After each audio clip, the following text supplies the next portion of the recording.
এই যশোরের ভাইরা, এই জমিনের উপরে আল্লাহর কোরআন আপনারে মানা লাগবে। যেখানে আপনি থাকেন না কেন, আপনি যদি মনে করেন না ছাতা আমার মানার দরকার না, আপনি কাফের। কথা বলে না কেন?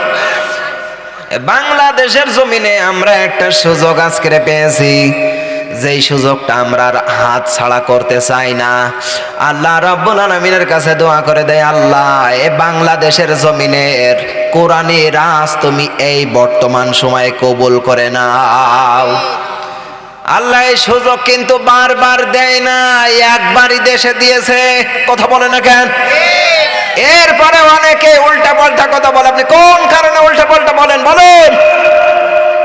আপনি মনে করতেছেন না এই সুযোগ বারবার আসবে, আপনি মনে করেন এইরকম করতে করতে বাংলাদেশ উল্টে যাবে, এরপরেও আল্লাহ সুযোগ দেবে না। বলেন।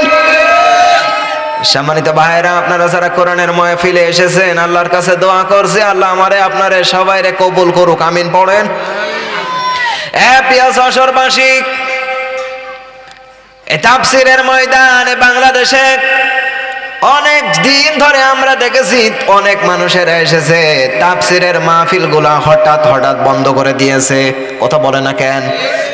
আলেমরা এসেছে, অপমান হয়েছে, অপদস্থ হয়েছে, এরপরেও রব্বুল আলামিন এই জমিনের ওপর কে কোরআন থেকে আমাদের বিমুখ করেছে? আমার প্রিয় ভাইরা, আপনি যদি চেষ্টা একটু করেন, এই জমিনে কোরআন বাধা দিতে আসবে, জিহ্বা ছিঁড়ে ফেলা হবে।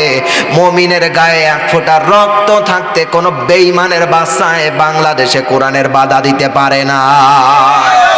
এখনই ভালো হওয়া লাগবে, মরার পরে আর ভালো হওয়া যাবে না। বলেন।